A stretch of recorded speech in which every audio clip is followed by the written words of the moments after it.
When I was 16, I thought the worst thing that could happen was the accident itself. I was thrown from a friend's car after a sudden skid on a dark rural road. I remember the cold pavement, the pain in my chest, and the sound of sirens getting closer. But the real shock came later, inside the hospital, when I learned my own family refused to give consent for treatment. They told the staff they didn't want the responsibility, like my life was some burden they didn't want to deal with. Stick with me while I share my story, and if it touches you, don't forget to support our channel by hitting that subscribe button, dropping a like, and sharing it with the people you care about. Lying there, barely able to speak, I heard doctors begging my parents to approve tests. They didn't care. They argued about money, about bills, about everything except the fact that I was bleeding inside. Their voices blended with the beeping machines, each word cutting deeper than the injuries I came in with. For the first time, I realized I wasn't safe with them. A nurse saw what was happening and acted fast. She pushed for emergency scans without consent because my vitals were dropping. That decision saved me.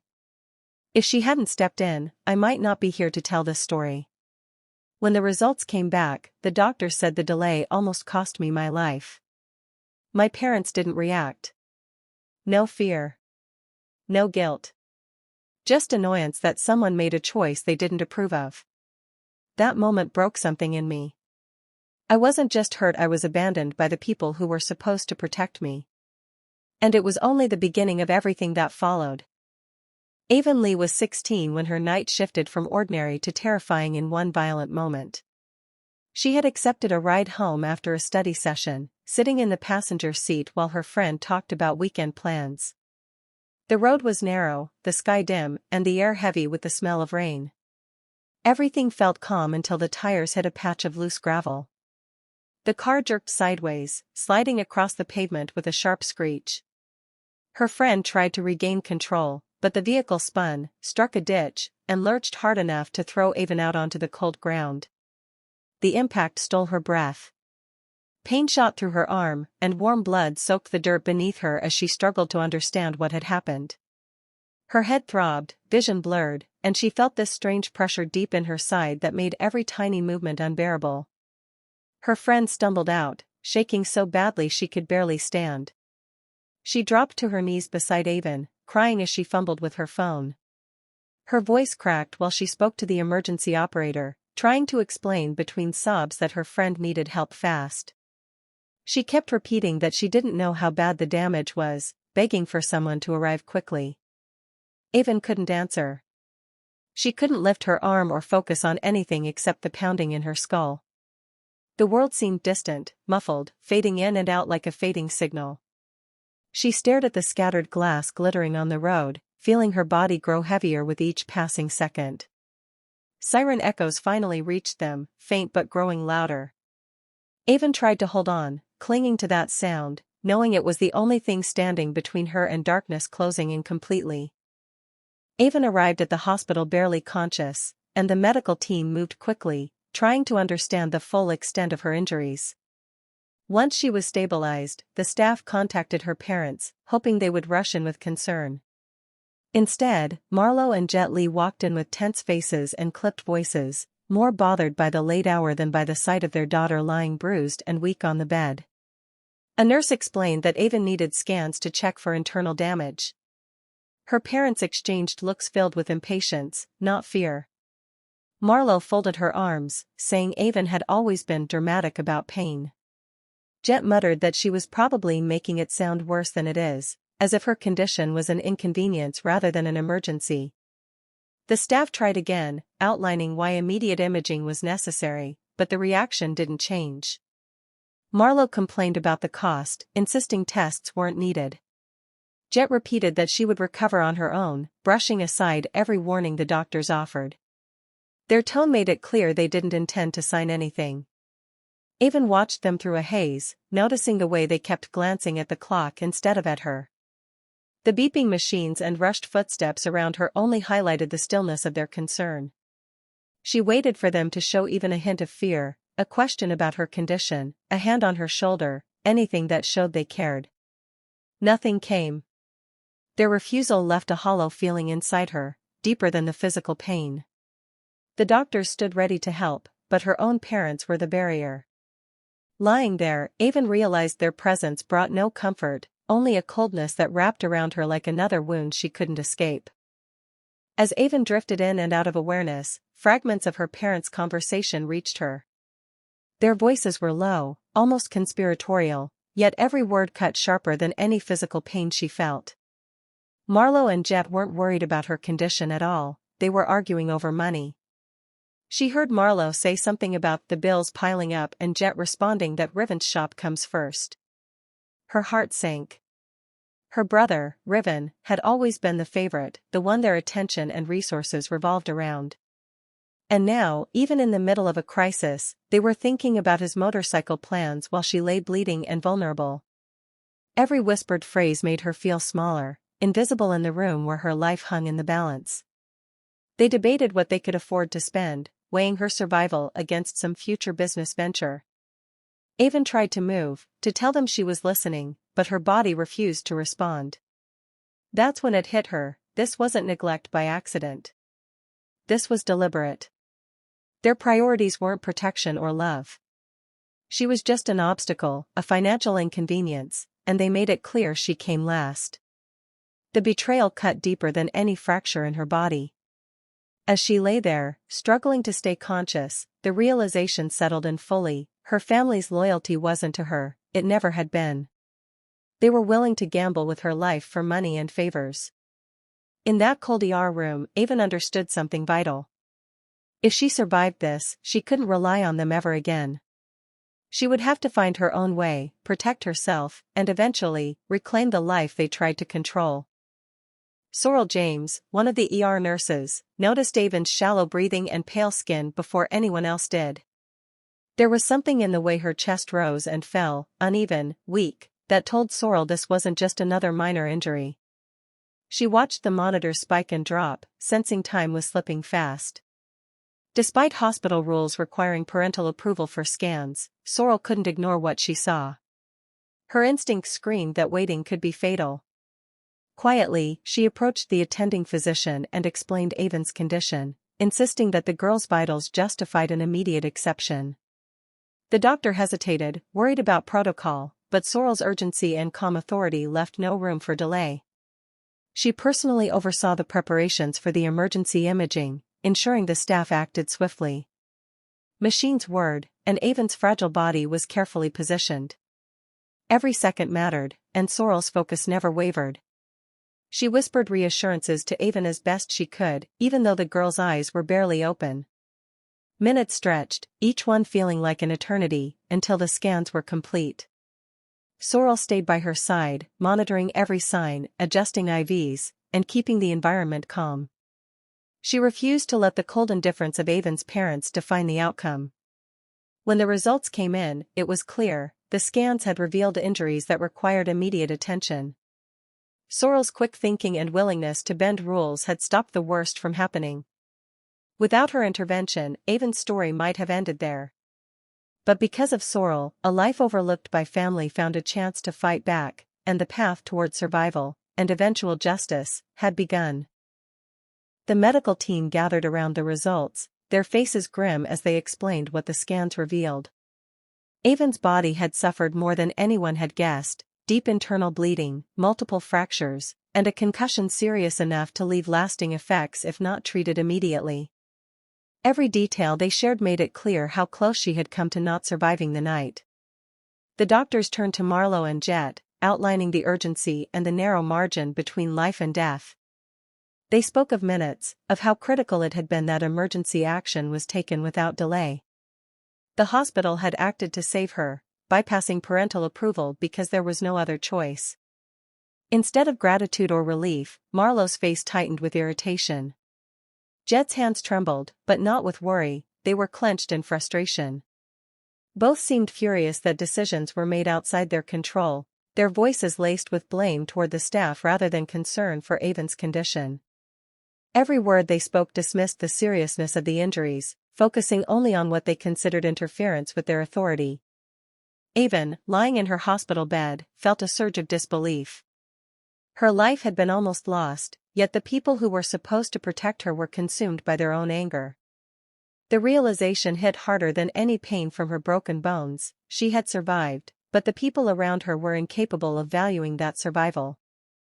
The doctors left, urging continued monitoring and strict care. Avon's body ached, but her mind churned with clarity. The lack of guilt, the cold anger of her parents, it cemented the truth she had been feeling since the ER. Her safety, her life, was never their priority. That knowledge marked the beginning of her silent determination to take control of her own fate. When Avon finally left the hospital, she imagined a quiet homecoming, soft words, concerned glances, maybe even a hug from someone who loved her. Instead, the moment she stepped through the front door, the tension hit her like a wall. Marlowe's voice was sharp, scolding her for making everything more complicated than it needed to be. Jet added her own criticism, saying she had ruined family plans and caused unnecessary stress. Even Riven, her older brother, didn't spare her. He laughed lightly, calling her fragile and incapable, teasing her about how dramatic she had been over something as simple as a car accident. Every word, every glance, made it clear she was unwelcome and unwanted, a burden rather than a family member. The rooms that once felt familiar now carried an oppressive weight. The kitchen, where they usually gathered for meals, felt cold.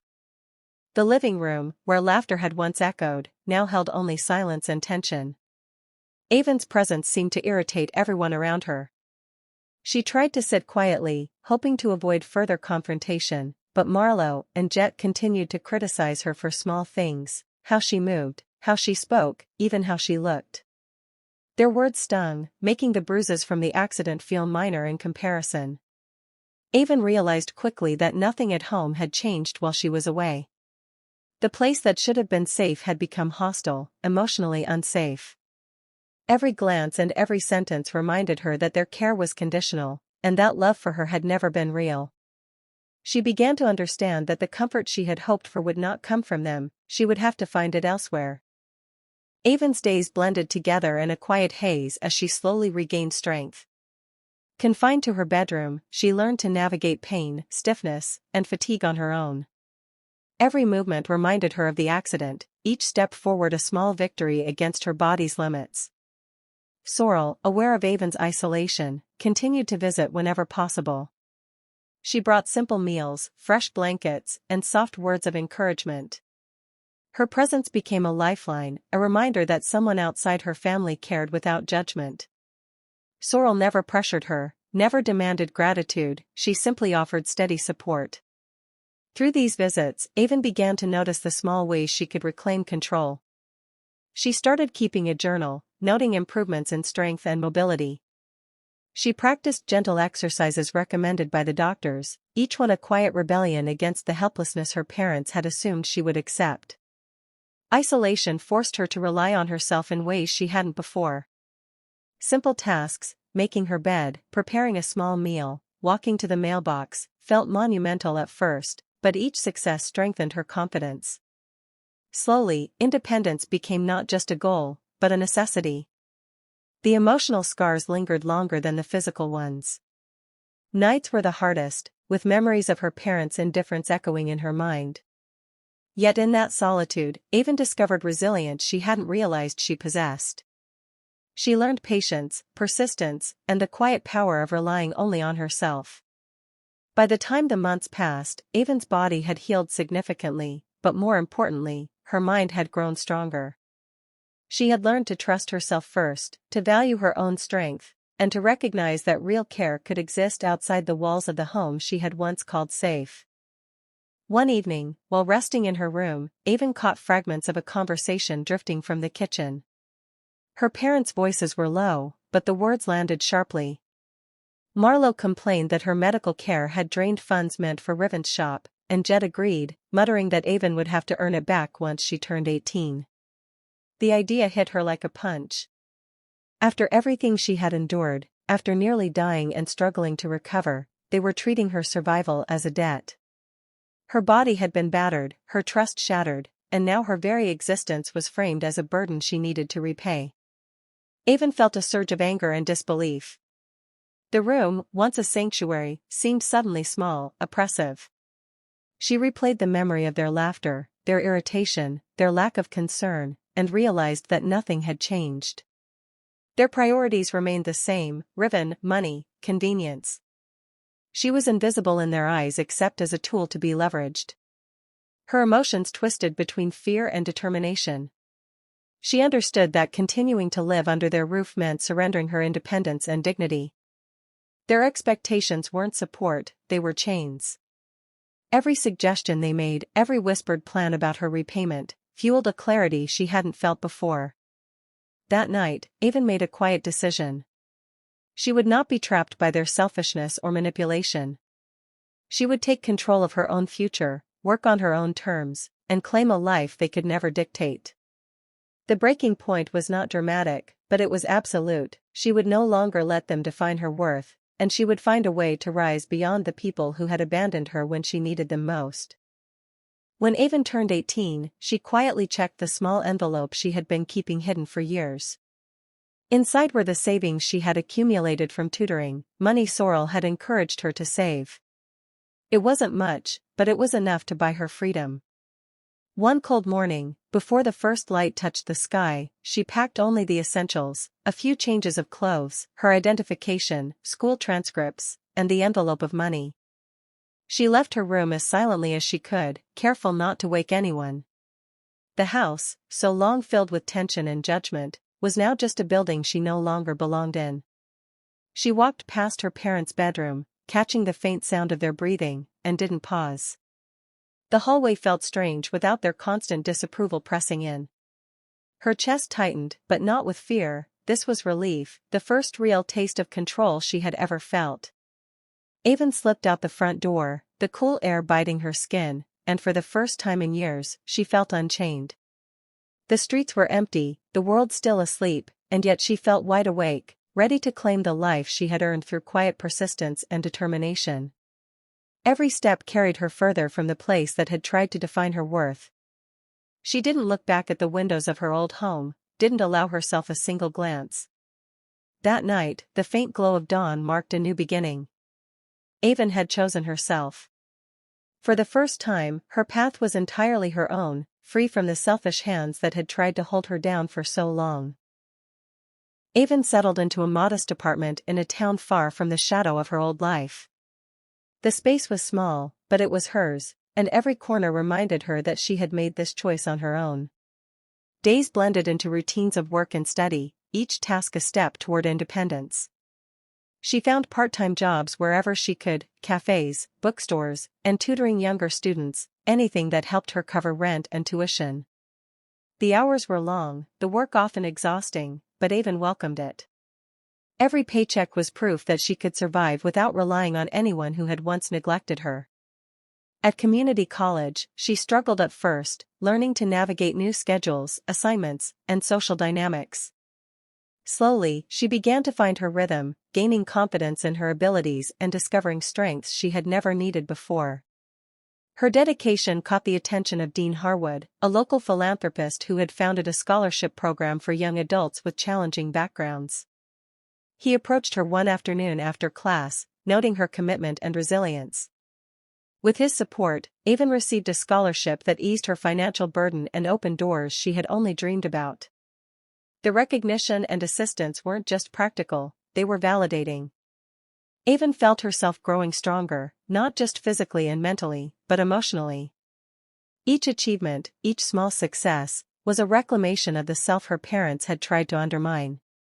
By the end of the year, she had not only stabilized her living situation and finances but also begun to reshape her identity. She was no longer the girl who had been dismissed and overlooked. She was someone capable, determined, and independent, ready to forge a future entirely her own. Years passed, and Avon's determination led her to complete her training and become a licensed trauma counselor. Her work focused on helping young people who had endured neglect and abandonment, giving her a sense of purpose she had never experienced in her own family's home.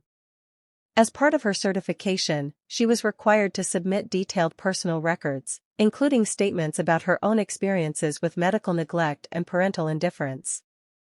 Writing the account was difficult, reliving every moment of fear and betrayal, but she approached it with clarity and precision, documenting facts without embellishment. The submission didn't go unnoticed. State officials, reviewing the file, recognized patterns of parental disregard serious enough to warrant further investigation. Child Protective Services reopened her case and began examining Marlowe and Jet's past actions, focusing on the documented neglect that had nearly cost Avon her life. The investigation had repercussions beyond the personal.